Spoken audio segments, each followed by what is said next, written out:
दोस्तों, काम चाहे किसी भी फील्ड का हो, कोई इंसान किसी काम को अच्छे ढंग से, बेहतर तरीके से जल्दी और बड़ी ही आसानी से तभी कर पाता है जब उस इंसान को उस चीज़ के बारे में अच्छी खासी समझ हो।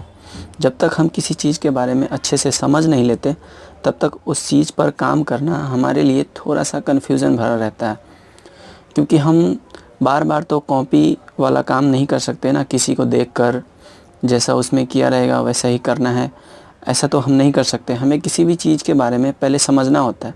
जब हम किसी चीज़ के बारे में अच्छे से समझ लेंगे तो उस काम को करना हमारे लिए बहुत ही आसान होगा। नमस्कार दोस्तों, मेरा नाम है पीके, आप देख रहे हैं इलेक्ट्रो टेक्निक।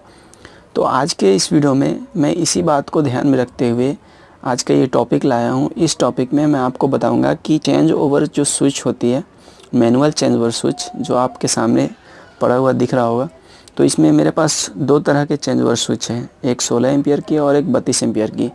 तो इन दोनों चेंज ओवर स्विच की मैं ना तो आपको वायरिंग कनेक्शन करके दिखाने वाला हूं और ना ही मेन बोर्ड में किस तरह से इसे फिटिंग करते हैं वो मैं आपको दिखाने वाला हूं, बल्कि इसकी गहराइयों को मैं आपको समझाने वाला हूं, इसके बेसिक्स को बताने वाला हूं कि आखिर इसका सिद्धांत क्या है, ये कैसे काम करता है, ताकि आप जब इसे समझ ले तो आपके सामने जैसा भी चेंज ओवर स्विच आए आप उसकी वायरिंग झट से कर सको। क्योंकि समझना ही सबसे बड़ी बात होती है। अगर हम किसी चीज़ को समझ लेते हैं तो उसे करना इतना आसान होता है कि आप सोच भी नहीं सकते। तो इसलिए आज के इस वीडियो में मैं आपको चेंज ओवर स्विच के बेसिक्स को बताऊंगा, इसके सिद्धांत को बताऊंगा और इसे कोशिश करूंगा पूरी तरह से कि आपको अच्छे से अच्छे ढंग से समझ में आ जाए कि आखिर ये काम कैसे करता है। तो सबसे पहले तो मैं आपको बताना चाहूँगा, ये जो चेंज ओवर है ये मैनुअली चेंज ओवर है और इसका इस्तेमाल किसी एक लोड को दो तरह के पावर से चलाने के लिए किया जाता है। एग्जांपल के तौर पे मैं आपको बताना चाहूँगा, किसी एक घर में इलेक्ट्रिसिटी की पावर आ रही है और उस घर में हमें जनरेटर का भी पावर देना है, तो वैसी स्थिति में उस जगह पे हम इस चेंज ओवर का इस्तेमाल करते हैं, जिसे हम मैनुअली कट ऑन और कट ऑफ कर सकते हैं। ओके, तो चलिए अब हम अपनी टॉपिक की तरफ बढ़ते हैं और देखते हैं कि इसका जो सिद्धांत है ये किस तरह से काम करता है, इसकी बेसिक्स क्या है, इसमें हमें कैसे वायरिंग कनेक्शन करनी पड़ती है। और मैं आपको इस तरह से समझाने वाला हूँ कि आप सिर्फ एक चेंज ओवर की वायरिंग कनेक्शन समझ लोगे, एक चेंज ओवर के बारे में अगर आप समझ लोगे तो उसके बाद आप किसी भी तरह के चेंज ओवर की वायरिंग कनेक्शन कर सकते हो आसानी से। क्योंकि हमें यहाँ पे समझना है, हमें यहाँ पे वायरिंग कनेक्शन नहीं करना, हमें उसके सिद्धांत को समझना है, उसके बेसिक को समझना है। ओके, तो सबसे पहले मैं इस छोटे वाले चेंज ओवर को बताना चाहूँगा। तो अगर हम इस छोटे वाले चेंज ओवर को देखें तो ये एक्चुअल में चेंज ओवर नहीं है। ओके, ये है रिवर्स फॉरवर्ड स्विच, 16 एम्पियर की, 415 वोल्ट पे चलने वाली 3 फेज़ की, 50 SZ, और ऑन दोनों तरफ है, ऑफ बीच में, यानी जब हम इसे बीच में रखेंगे तो ये ऑफ रहेगा और दोनों तरफ ऑन की स्थिति में रहेगा। तो एक्चुअल में ये रिवर्स फॉरवर्ड स्विच जो आप देख रहे हो, इसे हम चेंज ओवर की तरह भी यूज करते हैं। कैसे? तो सबसे पहले तो रिवर्स फॉरवर्ड स्विच जो इसका नाम है वो किस लिए रखा गया है वो मैं आपको बता दूं। एक्चुअली में इसका इस्तेमाल 3 फेज़ के मोटर को रिवर्स और फॉरवर्ड में चलाने के लिए किया गया था, लेकिन अब इसका इस्तेमाल चेंज ओवर की तरह भी किया जाता है। ओके, तो कैसे किया जाता है वो चलिए देखते हैं। सबसे पहले हम इसे ओपन करेंगे। ओपन करने के लिए हमें ये दोनों स्क्रू खोलना पड़ेगा, इधर का भी 2 स्क्रू खोलना पड़ेगा। तो चलिए खोल लेते हैं। ओके,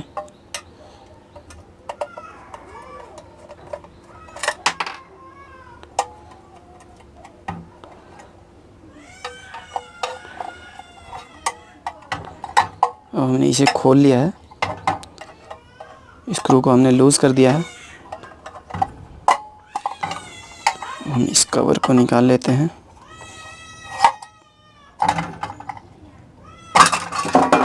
ओके, तो हमने इसे खोल लिया है। अब अगर हम इसके अंदर का व्यू देखें तो हमें कुछ इस तरह का देखने को मिलेगा। तो आप इस चीज़ को जो देख रहे हो, इस चीज़ को देखकर कंफ्यूज मत होना। एक्चुअली में ये उस मोटर को रिवर्स और फॉरवर्ड बेस में चलाने के लिए किया जाता है, जिससे कि मोटर रिवर्स और फॉरवर्ड बेस में चले, 3 फेज़ की मोटर। ओके, तो जब हमें इसका इस्तेमाल चेंज ओवर की तरह करना हो तब हम क्या करते हैं, इन सब चीज़ों को हटा देते हैं, इसे हटा देते हैं, इसे हटा देते हैं।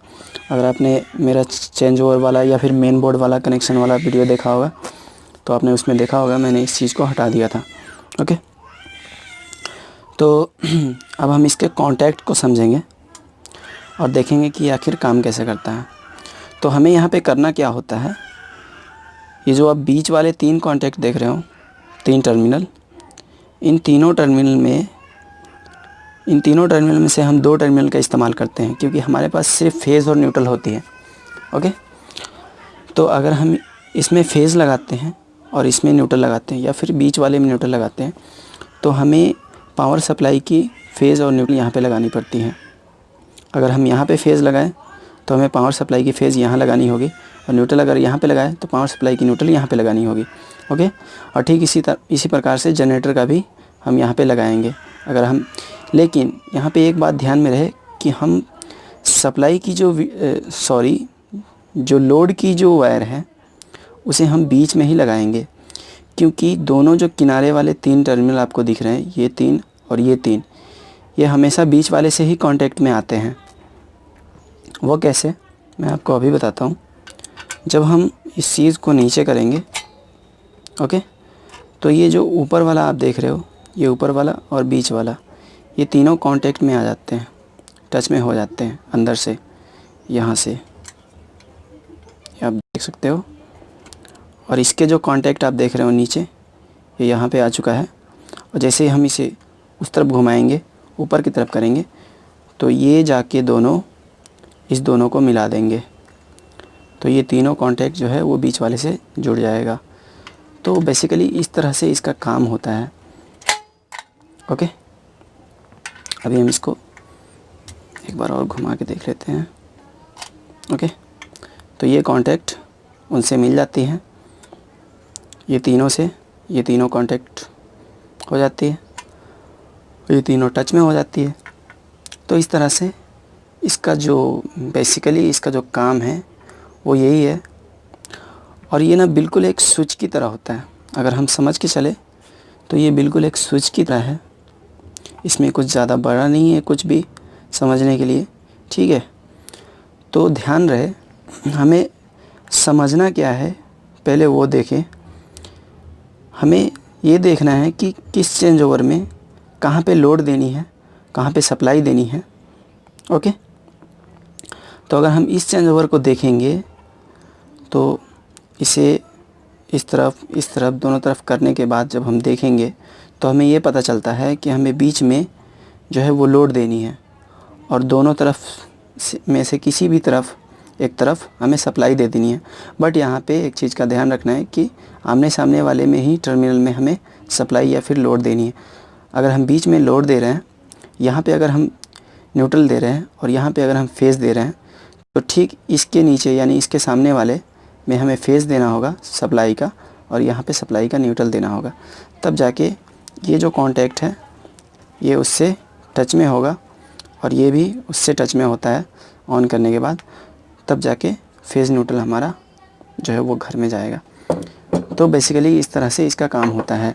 चलिए मैं आपको थोड़ा और अच्छे समझने के लिए इसे भी खोल देता हूँ और देखते हैं कि इसके अंदर कांटेक्ट किस तरह से बनते हैं। ओके,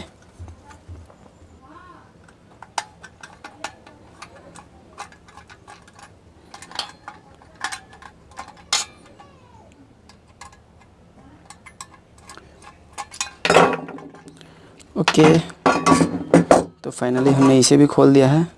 आप देख सकते हो ये तीनों इस तरफ किस तरह से हैं।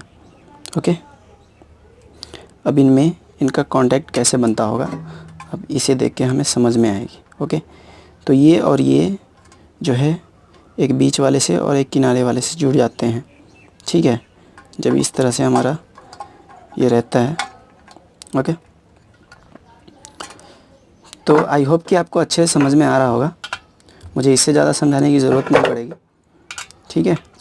तो अब चलिए हम बड़े वाले जो चेंज ओवर है 32 एम्पियर की, हम उसको देखते हैं और उसे समझते हैं कि उसका वायरिंग कनेक्शन कैसे किया जाए, या फिर उसके जो कॉन्टैक्ट्स हैं वो किस तरह से।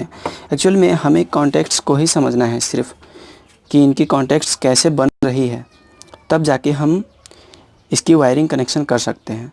तब जाके हमें ये समझ में आ सकता है कि हमें लोड कहाँ देना है और सप्लाई कहाँ देनी है। ओके, तो अब हम इस बड़े वाले चेंज ओवर को देखेंगे। ये चेंज ओवर 32 एम्पियर की है, ठीक है, और ये चेंज ओवर ही है, दूसरा कुछ नहीं है। जैसे वो छोटा वाला चेंज ओवर नहीं था, रिवर्स फॉरवर्ड एक स्विच था जिसका इस्तेमाल मोटर को आगे पीछे चलाने के लिए किया जाता था, बट उसे चेंज ओवर की तरह भी इस्तेमाल में लाया जा सकता है। तो चलिए हम इसके कॉन्टैक्ट्स को समझते हैं कि इसका जो कॉन्टैक्ट है वो किस तरह से बनता है। तो आप अगर इसमें देखें, मुझे लगता है आपको ठीक से इसमें दिखाई नहीं पड़ रहा। चलिए मैं आपको एक ड्राइंग दिखाता हूँ और उसके ज़रिए मैं आपको बताता हूँ कि इसके जो कॉन्टैक्ट हैं वो किस तरह से बनते हैं। ओके, तो ये रहा हमारा ड्राइंग, ठीक है। तो ठीक इसी प्रकार से उसके अंदर कॉन्टैक्ट बनते हैं। चलिए मैं आपको बताता हूँ। ये जो आप दो देख रहे हो यहाँ पे, फिर ये दो जो आप देख रहे हो, फिर ये दो और ये दो, ये चारों जो हैं वो टर्मिनल है जिनमें हम वायरों का कनेक्शन देते हैं, ठीक है। ये जो रेड वाला आप देख रहे हो लाइन, ये रेड वाला लाइन एक तरह की पट्टी है जो तांबे की बनी हुई है, और एक रॉड पे बीच का जो रॉड होता है जिसे हम घुमाते हैं इस डंडे के ज़रिए, उस रॉड पे लगा हुआ है वो पट्टी, और इस तरफ भी लगा हुआ है, दोनों तरफ लगा हुआ है। और ये जो हरा वाला पट्टी आप देख रहे हो, ये इस टर्मिनल से इस टर्मिनल तक का कांटेक्ट है जो कि परमानेंटली बना रहेगा, ये कभी हट नहीं सकता है, ये परमानेंटली बना रहेगा, ठीक है। तो जब हम इस डंडे को घुमाकर ऊपर करते हैं, ऊपर की तरफ करते हैं, तब क्या होता है, ये जो रेड वाला आप देख रहे हैं, ये तांबे की पट्टी है जो, वो इस दोनों को कनेक्ट कर देती है, इस टर्मिनल से इस टर्मिनल तक को कनेक्ट कर देती है सॉरी। और यहाँ पर भी सेम यही क्रिया होता है, यहाँ पर भी इस वाले टर्मिनल को इस वाले टर्मिनल से कनेक्ट कर देती है, और ये दोनों चीज़ एक ही बार होता है। जैसे ही हम इसे ऊपर करते हैं और जैसे ही हम इसे नीचे करते हैं, तो ये जो आप नीचे का रेड वाला पट्टी देख रहे हो, सेम उसी प्रकार से जैसे ऊपर हुआ था उसी प्रकार से नीचे का भी होता है। तो अब यहाँ पर समझने वाली बात ये है कि हम इन टर्मिनलों में से किन टर्मिनल में लोड की वायर देंगे और फिर सप्लाई की वायर किन टर्मिनल में देंगे, तो वो मैं आपको बताता हूँ। हमें यहाँ पर देखना क्या है कि कांटेक्ट किस तरह से बन रहे हैं, ठीक है। मैंने पहले भी यही बोला है। तो हमें यहाँ पर ये देखना है कि इनके जो कांटेक्ट है वो किस तरह से बन रहे हैं। चलिए मैं आपको एक बार उस बॉक्स में दिखाता हूँ ताकि बेहतर तरीके से समझ में आए। ये वही रेड वाली पट्टी जो आप देख रहे हो, तांबे की पट्टी। तो जैसे ही हम इसे ऊपर करते हैं, ये क्या कर देता है, इस वाले टर्मिनल को इस वाले टर्मिनल से कांटेक्ट में ला देता है, और फिर इस वाले टर्मिनल को भी इस वाले टर्मिनल से कांटेक्ट में ला देता है। और चूँकि ये टर्मिनल और ये टर्मिनल नीचे से आप देख रहे हो, एक पट्टी आपको दिखाई दे रही होगी, ऑलरेडी कनेक्टेड है। जैसे कि इसमें मैंने हरे कलर का पट्टी आपको दिखाया है, ओके। तो हम यहाँ पे सब कुछ देख रहे हैं, सब कुछ समझ में आ रहा होगा। तो हमें यहाँ पे अपने आप से सवाल पूछना है कि हम यहाँ पे कहाँ पे लोड का वायर देंगे और कहाँ पे सप्लाई की वायर देंगे, ओके। तो मैं आपको बताता हूँ कहाँ पे हमें सप्लाई की वायर देनी है और कहाँ पे लोड की वायर देनी है, ओके। तो घर से जो वायर आती है, यानी वो उसे हम लोड की वायर कहते हैं। तो लोड की जो वायर है जो घर से आती है, उसे हमें एक को यहाँ पे देना है और एक को यहाँ पे देना है, ठीक है। जो हरी वाली पट्टी जिसमें लगी हुई है उसमें देना है हमें, या फिर यहाँ दे दे, यहाँ दे दे, या फिर यहाँ और यहाँ दे दे, ठीक है। तो जब हम वहाँ और वहाँ लोड की वायर दे देंगे तो ये काम कैसे करेगा जब हम सप्लाई की वायर देंगे। तो मैं आपको बताता हूँ। जब हम लोड की फेज़ वायर यहाँ पे देंगे, एग्ज़ाम्पल के तौर पे मैं आपको बताना चाहूँगा, अगर हमने लोड की फेज़ वायर यहाँ पे दे दी और लोड की न्यूट्रल वायर यहाँ पे दे दी। ओके, और जो पावर सप्लाई की वायर होती है जो कि मेन बोर्ड में आती है मीटर से होते हुए, उस वायर में से हमने न्यूट्रल को यहाँ देना है और फेज़ को यहाँ देना है। ओके, क्योंकि यहाँ पे फेज़ है और ये मिलते हैं दोनों ऑन करने के बाद, और ये मिलते हैं। तो न्यूट्रल अगर यहाँ रहेगा जभी तो इस टर्मिनल से मिलेगा, और फेज़ यहाँ रहेगा जभी तो इस टर्मिनल से मिलेगा। तो इस तरह से एक सप्लाई की तो बात ख़त्म हो गई। जैसे ही हम इसे ऊपर करेंगे, ये वाला टर्मिनल इस टर्मिनल से मिलेगा, ये वाला टर्मिनल इस टर्मिनल से मिलेगा, और न्यूट्रल और फेज़ मिल जाएगी। ओके, ठीक है।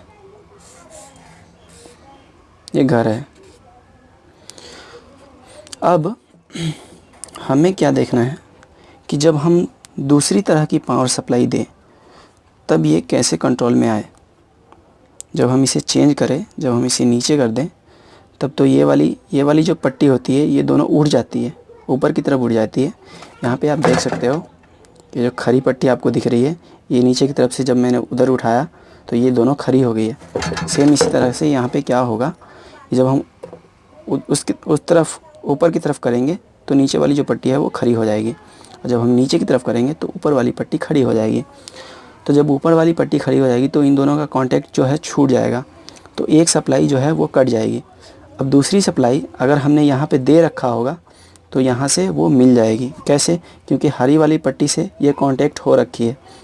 तो समझ लो कि यहाँ पे हमने अगर लोड की वायर दे दी है, फेज़ वायर, तो वो समझ लो यहाँ तक भी आ रही है, और यहाँ पे अगर न्यूट्रल दी है तो यहाँ तक भी आ रही है, न्यूट्रल और फेज़। तो समझ लो इसमें लोड की न्यूट्रल वायर है और इसमें लोड की फेज़ वायर है। तो हमें क्या करना है, यहाँ पे किसी दूसरे सप्लाई की फेज़ वायर देनी है और यहाँ पे न्यूट्रल देनी है फेज़ दूसरे सप्लाई की। ओके, लाइक जनरेटर ही समझ लो, या फिर इन्वर्टर से भी दे सकते हैं।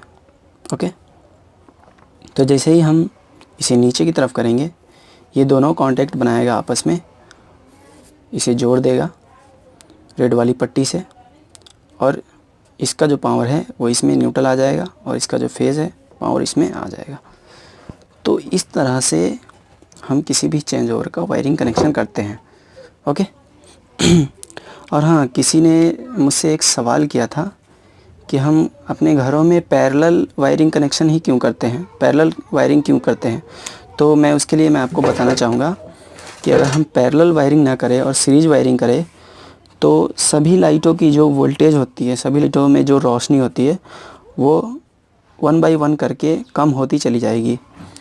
और अगर हम पैरेलल करते हैं तो सभी में बराबर वोल्टेज मिलती है सभी लाइटों को, और वो बराबर पावर सप्लाई उससे बराबर मिलती है, तो वो बराबर रोशनी देती है। तो बेसिकली ये होता है कारण पैरेलल वायरिंग करने का। ओके, तो आई होप यू अंडरस्टैंड कि किस तरह से हमें किसी भी तरह के चेंज ओवर को सबसे पहले हमें क्या करना है, उसके कॉन्टैक्ट्स को समझना है कि वो किस तरह से कॉन्टैक्ट बना रहा है और उनमें कहाँ कहाँ पे कॉन्टैक्ट है, उसके टर्मिनल कैसे हैं। ठीक है, दूसरी बात, तब जाके हमें अपने दिमाग में ये सवाल लाना है कि हम कहाँ पे जो है वो लोड की वायर डालेंगे और कहाँ पे सप्लाई की वायर डालेंगे, तब जाके फाइनली हम उनकी वायरिंग कनेक्शन कर सकते हैं। आई होप कि आपको ये वीडियो पसंद आया होगा। अगर आपको ये वीडियो पसंद आया तो प्लीज़ इस वीडियो को लाइक ज़रूर कीजिए, जितना से जितना हो सके आप अपने दोस्तों के साथ इस वीडियो को शेयर भी कीजिए, और प्लीज़ प्लीज़ प्लीज़ हमारे चैनल को सब्सक्राइब ज़रूर कर लीजिए, क्योंकि आप अगर सब्सक्राइब करेंगे तो हमारा उत्साह बढ़ेगा और भी वीडियो आपके लिए ऐसे ही लाते रहेंगे। तो प्लीज़ सब्सक्राइब ज़रूर कीजिए, नीचे रेड वाला बटन होगा उसे दबाकर इस चैनल को सब्सक्राइब ज़रूर कर लीजिएगा। इस वीडियो को देखने के लिए आपका बहुत बहुत धन्यवाद।